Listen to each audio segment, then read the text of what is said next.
I'm not the timer. No. What do you first? Oh, yes, the timer will be something.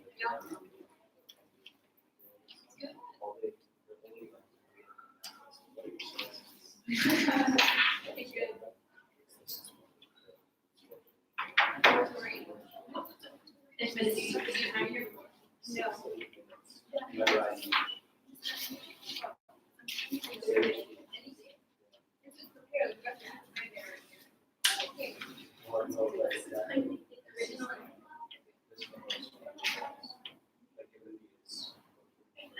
No. The one I had script. Oh, this one you can't have one script. No, all memorized. Oh, you can't even have You're right. You just stand there. You're like, so amazing. Literally. Walk to the other end of the room. Walk back. And it's like a dramatic thing called deep in thought. Deep in thought. Go. You're not allowed to use the button. You're doing the most of the meeting thing I've ever done. It's harder than These little things I read in my life.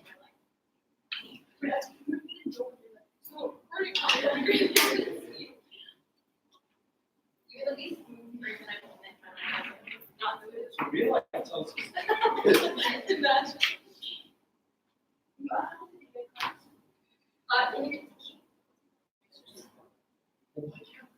It's like what? Because that's not the competition. I wanted to read. So it's the intern. I wanted to be intern. That's the one I signed up for. Go and do the internship. You guys got this. I will be reading it. Are you guys not in like? No, it's just like Wait, yeah. Are you with me? the big one. Oh, yeah. Wait.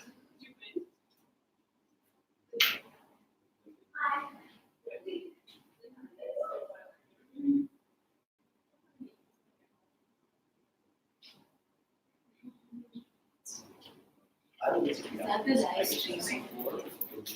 So like parents can see me if I go like this. Yeah, we have to stream music.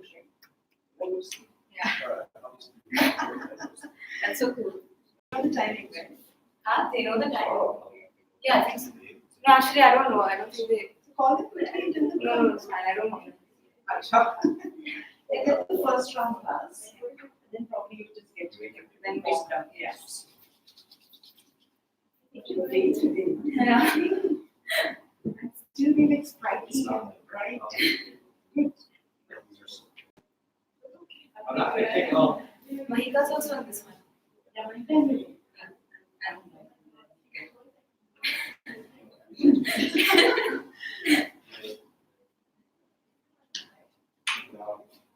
Mahika wrote her speech today.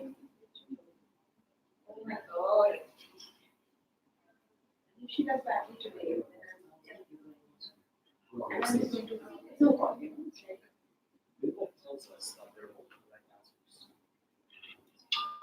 Oh, it is.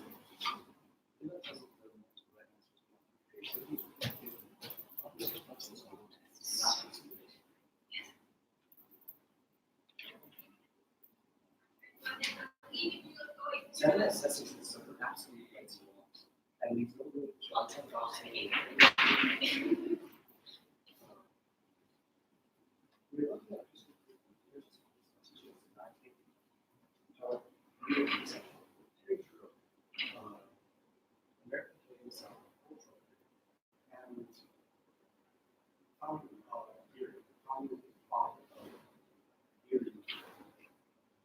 Quick. I know. And found it curious about the elements.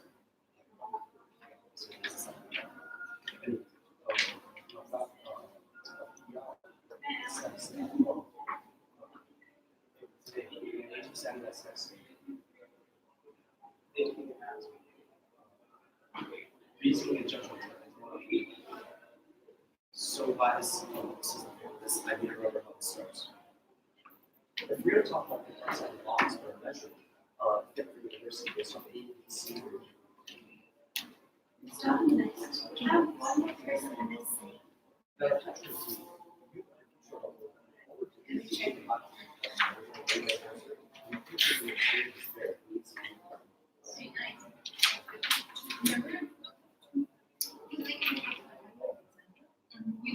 That's mining, mining. What is your three? Yeah, that's my Yeah, there's no birthday. I don't use a have on this week. So it's the LC or room. I could not. I'm gonna go check.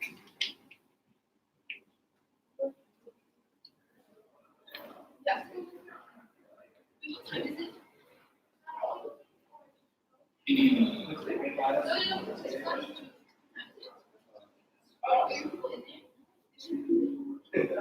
was trying to start getting worried about it.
Hi, it's my classroom. I was just checking to see what was going on. Do you need anything else out of me? All right, cool. Feel Would free you to like to use wait it. back and see this? I'm sorry, what? If you have time, you wait back. Not tonight. I'll be judging tomorrow. So, hi, Brian. Sarah, nice to meet you. All right, good luck, Sprinkler. Thank you.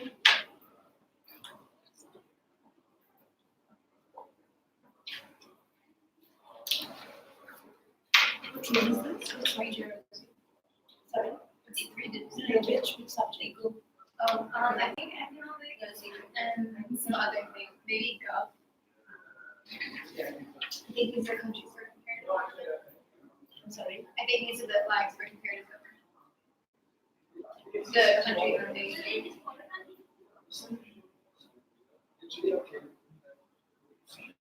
Salil, where's? Where's Mahika? Miss, we gotta find out about it.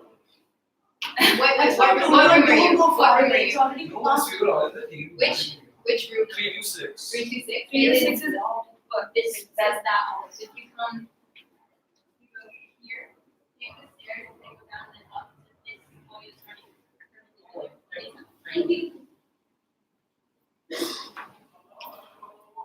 Yeah, we're supposed to live a maze. It's not very well designed. Like they built a building and they're like, we need another building. Sunglasses.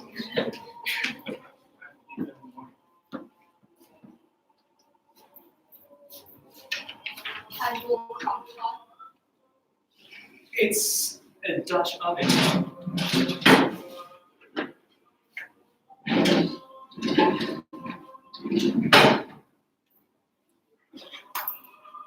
Oh, not there anymore. But I can take it back. Biology class, maybe. What law study? Yes, I'm not. I'm first. Oh. One fifth.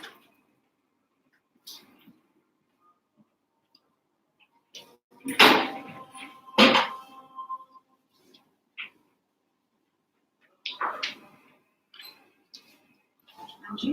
Yeah. Ready?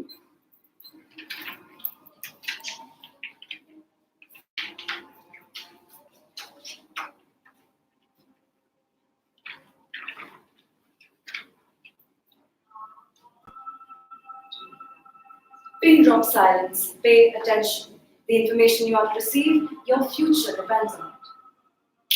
Stop daydreaming. Imagine living in this box. This box of routine algorithms, definitions to be memorized, a wall of mark schemes, and examinations. We've all lived in this box for a large part of our lives. Some of us still do. As we start to think within these boundaries and set parameters, this box stifles our imagination, our creativity. I've been thinking about this for a long time. How come I accept knowledge as it is presented to me and never challenge it like I used to? When writing the speech itself, why was I constantly stuck at a dead end? Was I fearful of how you may receive it? It is in times like these that we doubt whether we all are creative. Well, Pablo Picasso once said, every child is born an artist. The problem is to remain an artist once you grow up. Was I also losing the artist in me? Are you? As I dug in deeper, Picasso was not the only one to voice my concern. In a NASA study, a set of 1,600 people were tested on their creativity over a 20-year span. The same children at the age of 5 were tested in regular periods at the age of 10, 15, and 25. The study concluded that 98% of 5-year-olds fell in the highly creative range. 30% were in this creative genius category as 10-year-olds, 12% as 15-year-olds, and a staggering 2% as adults. How does our creative spark die off? Where does the artist disappear? And why can't we afford to go this way any longer? That is what I would like to talk to you about today. The message is clear. As children grow up, they seem to grow out of creativity. It should surely not come off as a surprise then that 78% of CEOs cite creativity to be the number one shortage in their companies. So, how does this shortage occur?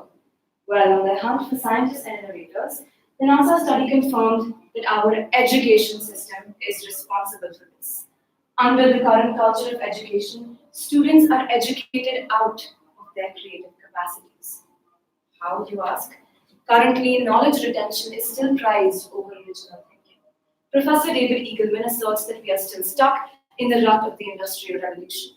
Our curriculum is standardized, the ringing bells mark a change of factory shifts, and students are fed knowledge that most seem to regurgitate in examinations. What it comes down to is our creativity.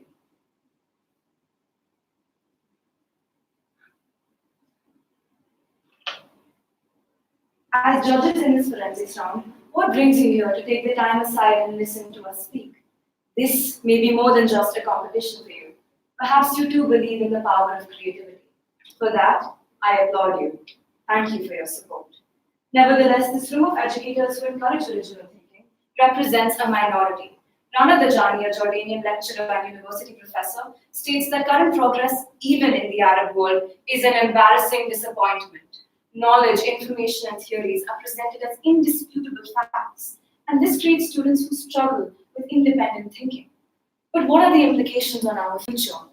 A Harvard Business Review article titled The Future of Human Work is Imagination, Creativity, and Strategy confirms that technology is going to replace people with jobs. Few industries, if any, will be untouched. Knowledge workers will not escape.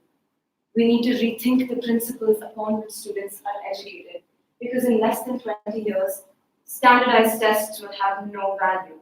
They cultivate these knowledge workers. What differentiates us, even secures us, will be our creativity. At the end of the day, can we have original ideas? Creative jobs have a 9% potential of being overtaken by machines, the lowest percentage there is, because creativity equips us to adapt to new situations as they arise. With the degree of uncertainty facing us, our world is engulfed in a pace of rapid change. From the disastrous effect of climate change to poverty to ever-growing war, we need to approach these complex issues with bold solutions and fresh perspectives. Quoting educator Sir Ken Robinson, creativity now is as important in education as literacy, and we should treat it with the same status. There is this famous story that I've always found insightful. From school, young Thomas Edison came home to his mother, handing her a letter. Teary-eyed, she read it aloud. Your child is a genius. This school is too small for him. It does not have enough teachers for training him, so please, teach him yourself. After years of nurturing Edison's talent for mechanics and chemical experiments, his mother, Nancy Matthews Elliott, soon passed away. It was then, when sorting through her things, Edison found an old folded letter. It read, Your son, Thomas Edison, is mentally disturbed. He is hereby expelled from attending school. Thomas Edison was one of the greatest inventors the world had seen. Nancy Matthews Elliott saw her child for the hope he was, and his creative capacity for the richness it had. With that belief, she changed the world. I have faith that our schools can place its belief in our imagination, just how Elliott did, just how you do so today, and just how the revered author J.K. Rowling did so before her advent of Harry Potter. J.K. Rowling's parents and teachers saw her imaginative genius as an amusing personal quirk that would never secure a pension or pay a mortgage. So they hoped she would take up a vocational degree instead. Yet Rowling had a strong resistance to taking the conventional and sought-after road and had a strong belief in the power of imagination. Little did her parents realize that her creativity would cast generations of readers under her spell. With you being educators, you are the visionaries. You have the greatest power to create change, the power to support students to think outside the box. But to think outside the box, we must envision ways to open it first. The road to the future begins in classrooms of today. Let us treat every child for the miracle they are. Let us celebrate the gift of human imagination. In turn, let us open our future to wider possibilities. Because the best way to predict the future is to create it. Thank you.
Growing up, I remember watching an advertisement on television over and over again, never tiring of it. This simple ad for a telecom company left a profound impact on me. In a rural village in India, a group of children huddled around a small phone, their eager faces staring at the screen. Miles away from any institution, this phone had become their teacher, class, and school all in one. As a child, I vividly recall the goose flesh I had every single time I saw the power of the internet and the ability it had to connect people everywhere. An idea can truly change your life. All those years ago, the internet was built with the aspiration and inspiration to democratize society. Social media was built to bridge the gap between the millions of disenfranchised people whose voices were lost in the crowd. Social media aimed to be the way through which disempowered people could make their voices heard and speak about anything and everything that they wanted to. If you had something to say, you could say it. The internet would make sure of that. If you had any knowledge that you needed to know, the information could be provided to you, and no power could take that away. While the idea of free expression has existed for centuries and has been an integral part of our society, these social media platforms have truly redefined what it means. The internet at its very core was built for free expression. But all these years later, has this tool put power into the wrong hands? Many of you might say that social media is still a platform where free expression is abundant, maybe even more so than it used to be all those decades ago. But I will prove to you otherwise. For any number of free-thinking people on the internet, there are many more organized bunches of haters who are targeting, silencing, outshouting, and bullying anyone they disagree with. There are armies of trolls on the internet with the sole purpose of bullying those that they do not agree with, spreading misinformation, posting fake texts, and all for a little pocket change. Yes, you heard that right. Entire organizations of trolls hidden behind their screens, impersonating people like you and me, cash in on their services every single day. Cash in on their services every single day. Our screens can be used as powerful tools for good, unless they start serving as platforms for those faceless trolls spewing words of hate. The metamorphosis of the internet has truly been terrifying, from a platform of liberation to a platform of oppression. And where there has been an opportunity for encashment, huge tech corporations have swooped in with their algorithms. Algorithms and AI have ensured that we are monitored, mapped, what we like, what we follow is fed to us over and over again. Little by little, we have walled ourselves into this echo chamber of our thoughts, where the same preconceived notions are repeated to us over and over again. These power-hungry bots have successfully manipulated the backends of all our favorite social media applications and subconsciously altered and influenced us in ways we cannot even begin to fathom. Entire business models of tech corporations are run on these algorithms that generate more data and revenue. Countless elections have been won, fake news has been popularized, and violent agendas have been pushed on the backs of these algorithms. Gone are the days when social media was a place to democratize debate and spread multiple viewpoints. Algorithmic manipulation has officially taken over. But what is even worse is when the online violence spills over into the real world. In May 2017, in India, a chain of shocking messages circulated on WhatsApp, a popular messaging platform. These texts pointed at members of local communities and called them out for heinous crimes, such as child abduction and organ harvesting. Soon, these weren't just a series of texts anymore. They had become reality. Dozens of lynchings took place around the country, with innocent people being beaten up, all because of a few simple social media interactions. A false rumor had cost countless lives. In a study published by Gabriel Wyman, a renowned professor of communications and a terrorism expert, Wyman found that nearly 90% of organized terrorism activities take place via the internet. Twitter, Facebook, YouTube, and other internet forums are used by these terror organizations to spread their message, to recruit members, and to garner more information.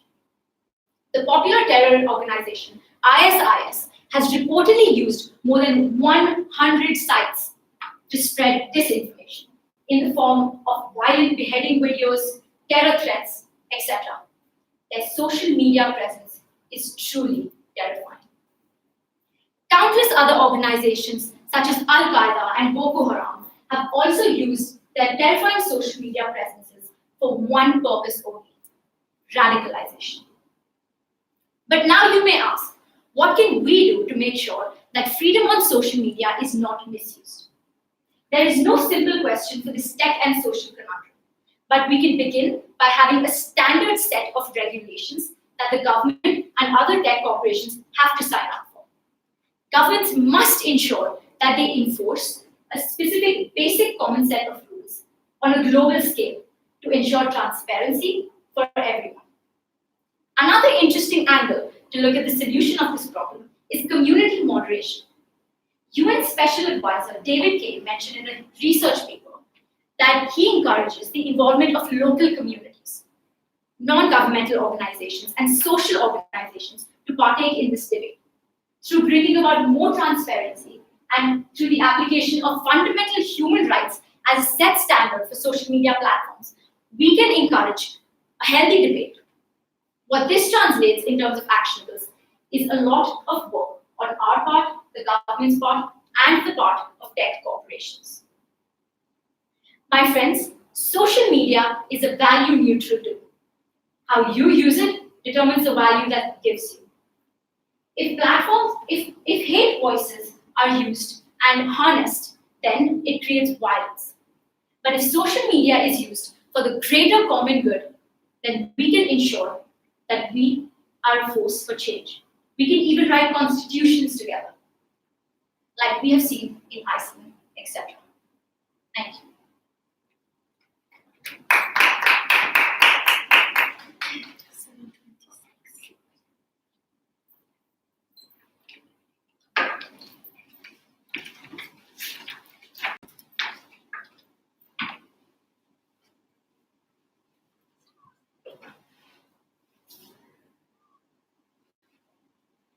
What was the title of his speech again? Exactly. How social media is taking away our freedom of expression.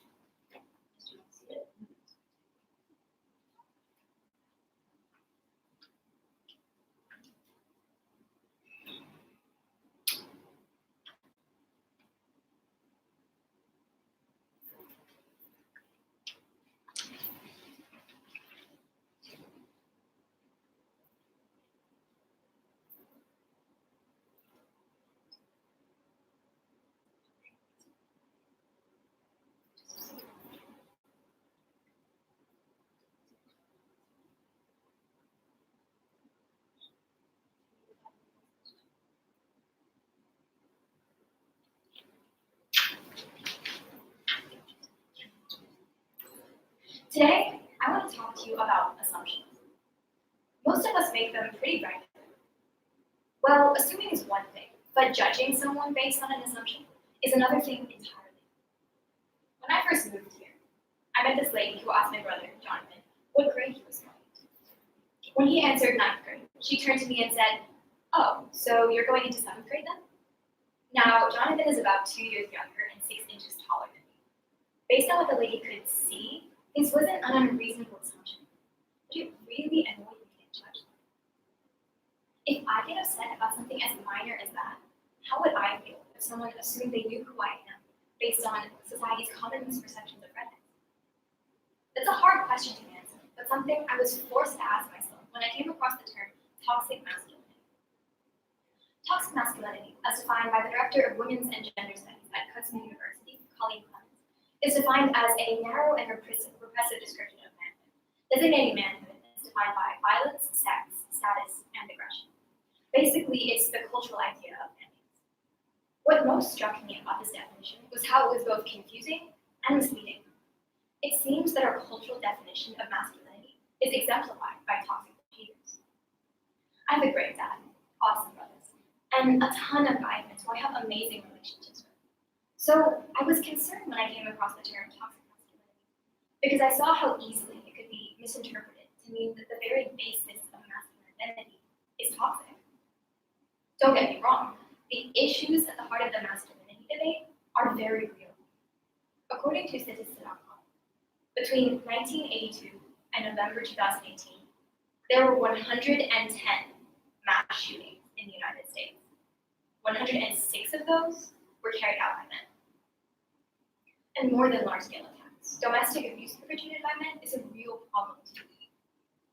But after spending time doing my research and observing the men I know, I believe that the true cause of the problem is that our cultural expectations of what it means to be a man are toxic. The feminist and civil rights movements change culture stereotypes through the use of open, honest dialogue to bring awareness to their causes. However, men haven't had these same opportunities. In order for us to overcome the outdated cultural stereotypes and the double standards we create for men, we must create an updated definition of masculinity. Before we can define masculinity, we must revamp our cultural ideals, and it is essential that we get rid of terms like toxic masculinity. Not so long ago, African Americans were referred to as colored. Today, that term is offensive and rude. In the same way, women were referred to as doll or sugar or honey all the time, even in the professional workplace. While these phrases might still be heard today, they are no longer socially acceptable. On the other hand, it is still socially acceptable to refer to men as hunks of meat, or macho. It's ridiculous that in a society where so many efforts have been taken to create language that is updated and respectful, we are still describing men in ways that contribute to the toxicity that we criticize. Now, these advances didn't just come out of thin air. No, such widespread change on a cultural level has only occurred because of the years of hard work and campaigning done by the women and men associated with the feminist and civil rights movement. Unfortunately, this same effort has not been put forth to change the way that society views masculinity. I still hear phrases like, be a man up, and the slightly more vulgar, grow a pair, all the time. This suggests that we as a society have a problem with men displaying what are culturally perceived as feminine traits. But we can't have it both ways. We can't say that we want our men to exhibit less violence and then turn around and criticize them for showing emotion and vulnerability. So first, we must redefine what it means to be a man today. Only then can we have conversations to discuss and replace our outdated cultural perceptions of masculinity. Once we do that, though, we have to be willing to see the problems in our world for what they are. For instance, there are far fewer male nurses than females. Often, this situation exists because society traditionally gives the role of nurturer and caregiver to women. One male nursing student said that based on his own experiences, this perceived femininity of nursing could have an effect on the number of men considering this career. Unfortunately, there seems to be a correlation. According to the Kaiser Family Foundation, as of April 2017, only 9% of practicing nurses in the United States were men. This discrimination against men in fields traditionally dominated by women is difficult to accept, especially when you consider all the time and effort that has gone into making women feel comfortable in traditionally male-dominated fields. Take a look at STEM fields, for example.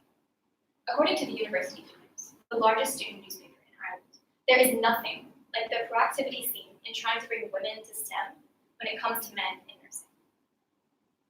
Simply put, the cultural expectations that we place on men and the assumptions that we make about them are not fair. The only way we are going to see progress is through actively working to change our cultural perceptions about masculinity to benefit men, just as we work to change how we view society and women and other traditional minorities. When asked what she thought 21st century feminism looks like, Gloria Steinem answered, "It's not for me to define."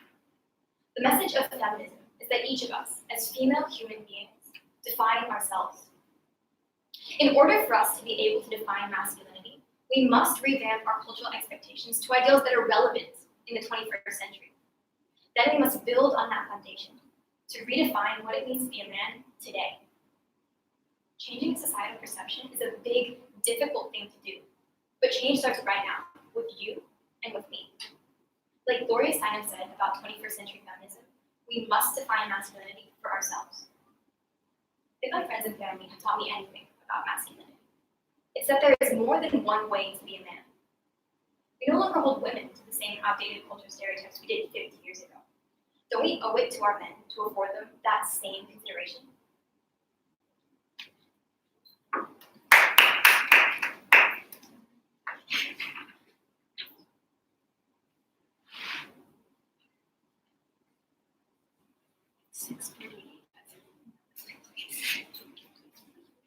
Yeah, I'm fine.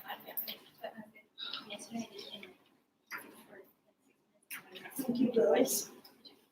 Where do we go?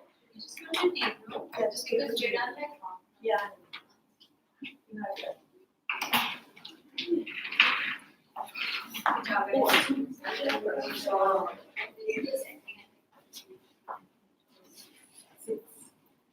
Six. We're needing a whole set. And it's exact. So this one. It's not 6. This event is 4:45 to 5. It's 5 then. Oh, It's an hour. I was wondering how so much time. Debate's not going to take more time. And this is your speech.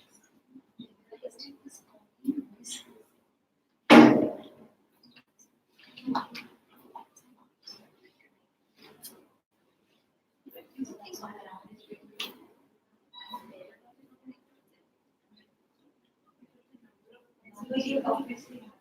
But then if they go listen to I miss thank you. Thank you.